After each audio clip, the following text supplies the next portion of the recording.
Man, I'm doing great. I'm looking forward to an exciting conversation. We did a space on this topic yesterday, and we'll do a follow-up space next week on Tuesday on X because it's a big, big conversation. So thank you for having me on. No, I always love having you on. And as always, we intend to have another paradigm shifting conversation on a topic which is extremely close to my heart: autistic spectrum disorder. And as you said on your amazing midday Mindset X spaces yesterday, you were discussing the rising rates of autism and how it dilutes the true understanding of autistic spectrum disorder, which leads to misdiagnosis, misdirection of resources, and misunderstandings of complexity of autism. And that is what we're going to discuss today. So let's start off with how the lines are blurred by misdiagnosis or overdiagnosis. Educate us, Doc. Well, the thing is, back in the early 80s, I remember hearing about autism. It's when I was starting undergrad school, and there's a huge a stigma of mental health, and there were zero diagnoses that were really cool to have. I mean, no one really walked around waving a flag or getting a T-shirt. Social media didn't exist, so we didn't have headers and PFPs where people advertising their disorders. Those of us in the field would have just seen that to be kind of weird. And then an amazing thing happened. The movie Rain Man came out based on a real life guy by the name of Kim Peek and his father. And Tom Cruise kind of played a father-like figure, but Kim Peek had an actual father, and he would describe he and his father as walking in the same shadow. It's a really, really heart-touching story. But after that movie came out and Kim became popular, people began to see that some really amazing things could be done by those with a certain type of autism, autistic savants. And so that kind of cooked along through the 90s and in late 90s and all that. And then we had other diagnoses that came in and out of favor, such as when the movie Sybil came out, everybody wanted to, think or know somebody that had multiple personality disorder, which is now called dissociative identity disorder. And so it really was kind of a weird thing for those of us in the field to have these aggrandized diagnoses that seem to be cool. And now on social media, there's a certain set of diagnoses that people think kind of show that they have superpowers. And to your question, the problem with that is that what underlies all those, if if a person really has that, are some very severe deficits, some very severe disabilities, because, of course, these are diagnoses. These are things that are in the DSM. I've got a whole stack of those over there. The latest one is, I don't know, 500-600 pages, something like that. And so, in particular with autism, there's deficits in social reciprocity, that normal back and forth Johnny that you and I can have so easily. People with true autism, they really aren't able to do that well or at all. Some are so severely incapacitated they cannot communicate with words at all. It is a complete lack of expressive ability, expressive aphasia. To that point, there's also deficits in nonverbal communication, social interaction. These aren't just odd ducks. These are people that really seem to be completely different from the normal run-of-the-day human. And so it's a severe debility, disability. There's deficits in developing and maintaining, of course, relationships.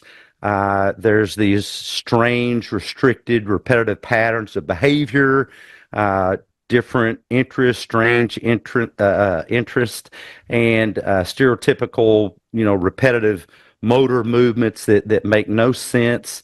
There's an insistence on sameness, and so people with autism are really, really in a fixed mindset that nothing can change because any change is dangerous. And so in the general population, the numbers of autism run around 1 to 2%.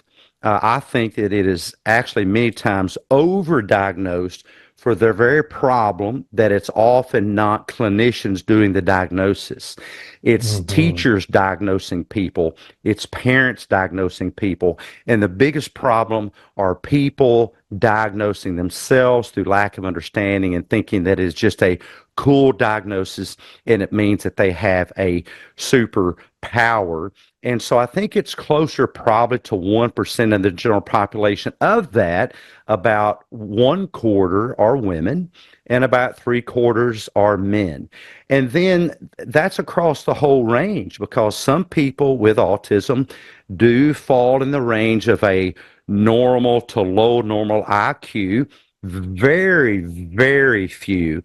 You'd have more chance being struck by lightning twice standing in the same spot than to have actual form of autism, which makes you a genius at some Hmm. intellectual pursuits like Kim Peek. But people forget that that's such an incredibly rare thing. But you get on social media, and it's almost, every time you turn around, you're running into somebody that says that they have autism, but you listen to them and they're so very normal in their back and forth. Hmm. And here's the problem that people in the general public hear that and they get to thinking that autism is fake, that it's a made Yeah. up thing. It's not made up. It is an actual disorder.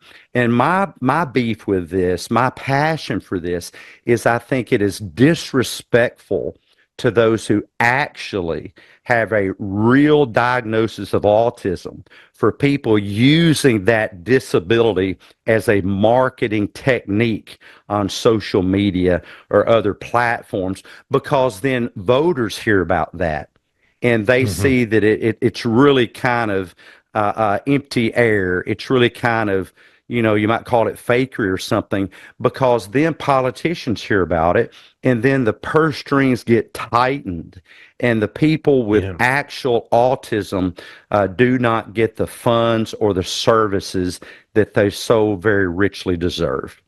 Yeah, I worked with some extremely complex characters in the past, including kids who have some of the most amazing and unique abilities, some of the most amazing humans I've ever met, but were the extreme end of the spectrum. So were mostly nonverbal and would, of course, express violence on themselves and self-harm as a way to that was a way for them to communicate with themselves or to get over that feeling that they couldn't do the thing that they wanted to do. It's extremely complex. How does that increase of diagnosis affect the allocation of resources, like you mentioned? Well, I think it muddies the water, and people in the general public. There's already not so much a stigma anymore as much. Certainly not like it was in the early '80s of different behavioral health disorders, because we've come to accept that there are people that have schizophrenia. Except for you don't have people running around bragging about and posting on their social media profiles that they have some form of schizophrenia. The problem gets to be, again, when we get overrun with claims of having autism, which really, again, changes the mindset of people when it comes to, hey, we have a kid here that has autism and needs special services. And then teachers get inundated with people requesting special services for kids who have not been assessed. There have been no objective measures done of them. It's simply that a lot of parents, it's almost like a Munchausen by proxy thing, Mm. that I'm a more special parent if my child has something called autism, and it's kind of become a cool disorder for kids to have. No parent with a child who actually has autism thinks that autism is a cool thing or No. thinks that autism is a superpower. It is an incredibly disabling thing.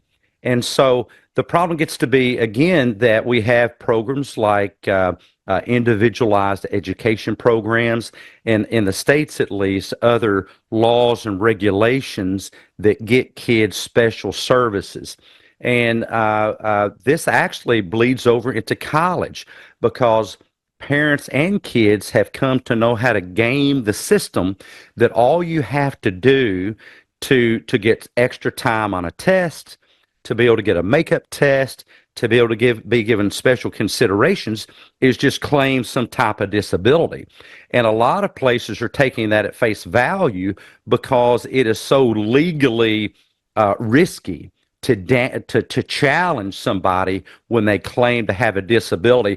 It's almost gotten to be where all you have to do is identify as having a disability, and presto, you have a disability. But that is a grave disservice. It's almost like a stolen valor thing, with people claiming that they were in the military, or claiming that they were in some super secret branch of the military because it's cool, and they really, really weren't. We're having the same stolen valor thing in mental health, with people thinking, I can be the cool kid, I can show that I'm extra special because I have this diagnosis. And I would say, number one, you would not diagnose your own colon cancer. You would not diagnose your own, severe physiological illness, ALS or something like that. You would go to a real diagnostician, and this is the same thing that needs to happen.